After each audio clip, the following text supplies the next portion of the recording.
Hey YouTube, it's me, Ricky Robotsky, and today we are going to talk about being single.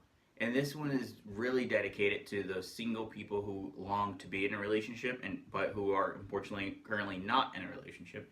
So I'm just going to share with you 5 things that I came up with that kind of helped me battle my singleness. I actually now enjoy being single, but before it was a bit tough because all of my friends around me were getting married and having babies, making out all over the place, and here I am single. Yeah. So before we get started, let's run it.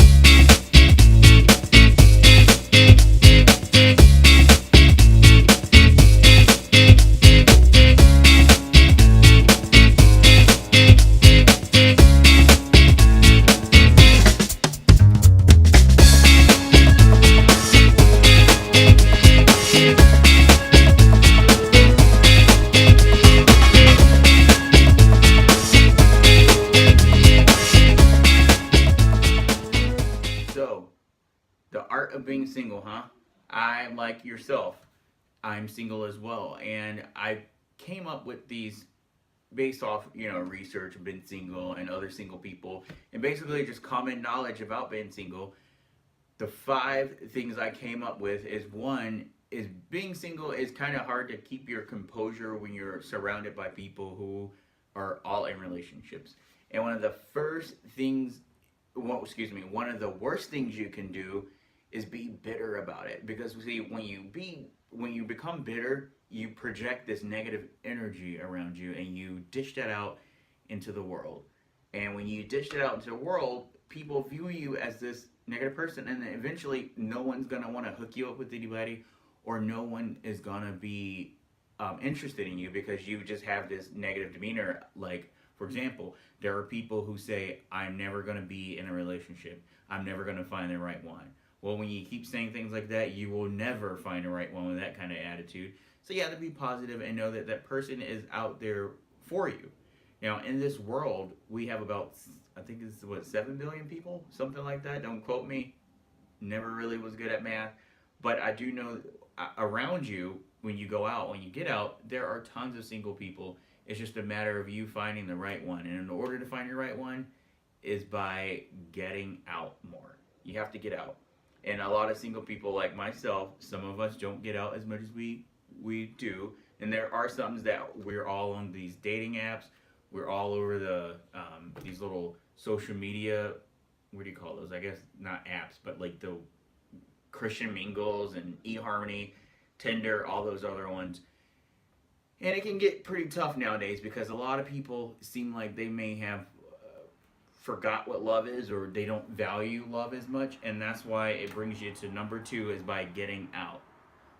You have to get out, and you just have to continue to do things that you would do as if you were with the person that you wanted to be with. For example, if you have a hobby, hobbies are the best way to meet other singles in your area, depending on what your hobby is. Some people just like hiking, and there could be a chance you could find somebody climbing up the mountain too, hopefully climbing up that mountain of love for you. But if not, other hobbies like bowling or going to events with your friends, other single friends, if you have any. If not, just go out, and you never know who you'll meet, because that's the best way to meet someone is by going to a place where you would go by yourself, which also leads into number 3. Love yourself. You cannot love anyone else if you don't love yourself. You can't provide true, genuine love until you genuinely love yourself. Because in order to love yourself, you have to learn to be by yourself, and you have to be okay with being by yourself. And when you're okay with being by yourself, the universe just brings these people into your life.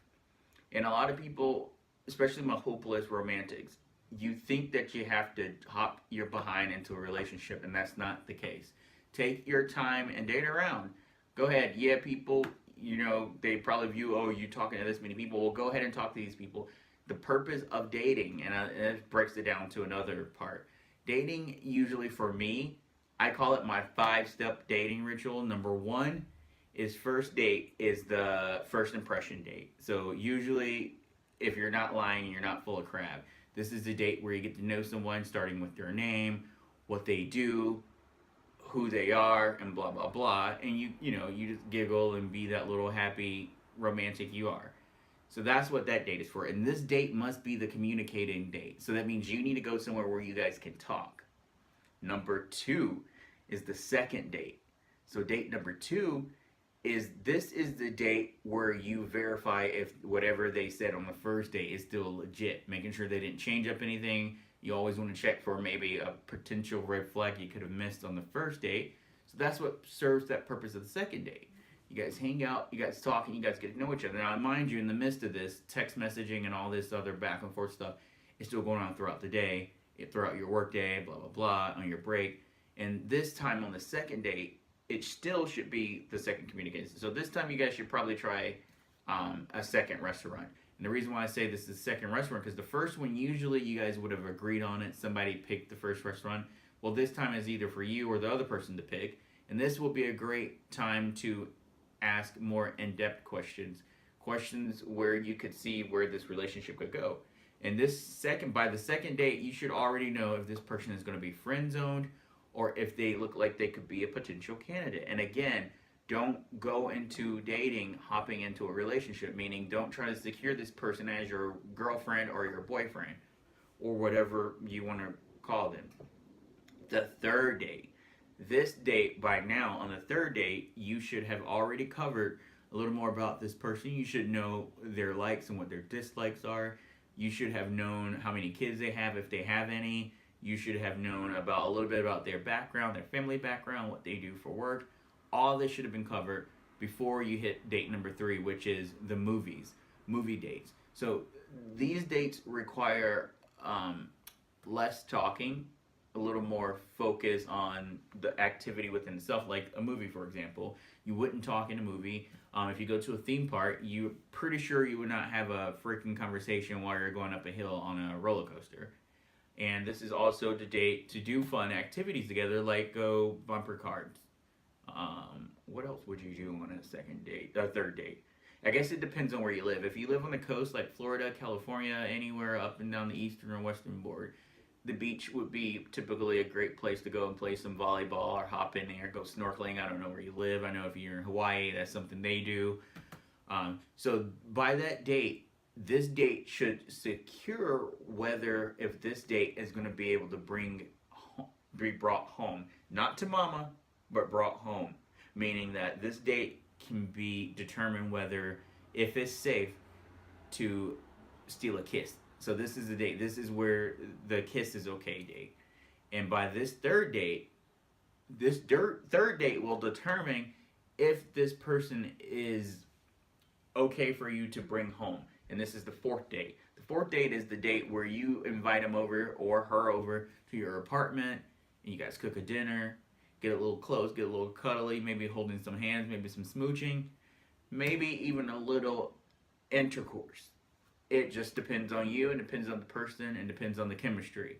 So by this time, all of those grounds I mentioned earlier should have been covered. By this time, you should know this person. By this time, you guys should have came up with a joke with each other. By this time, you should be able to open up a little bit more about yourself. You should always be honest first and foremost. That should have been, honesty should have been started on the first date. But by this date, this is the date where you could confirm, hey, I think I can see myself with this person, or I know for a 100% fact that this person is about to be friend zoned. And on this date as well, if you feel like this is not it, keep continuing to go out and date. Don't sit there and delete all your profiles for this person and delete all your social media apps because you think you're into this person. Take it slow and confirm and reaffirm, or if that's the right word, that you guys are just friends. And then on the fifth date, which usually is on down the line, now you're probably into a few months or so into the relationship. And this is where, if it's okay with your partner to determine if you guys are going to be boyfriend and girlfriend, boyfriend and boyfriend, girlfriend and girlfriend, or whatever you want to call it, by this relationship, by that fifth date, that confirms. And that's how you successfully date when you're single. And that is all I have as far as my dating rules or my date night rules. And then after that, my next video will be going into if when you get into the relationship. So I'm kind of going into order. So I'm starting off as one person. My next video will be when you actually meet the person. So it's like kind of like a little chapter book. But I hope this helped you single people. If you have questions, feel free to leave it in the comments below. If you liked this video, go ahead and give it a like. If you really like this video and you would like to see more of this type of content, hit the subscribe button so you'll be the first person to know. And again, guys, thank you so much for watching The Ricky Robotsky Show.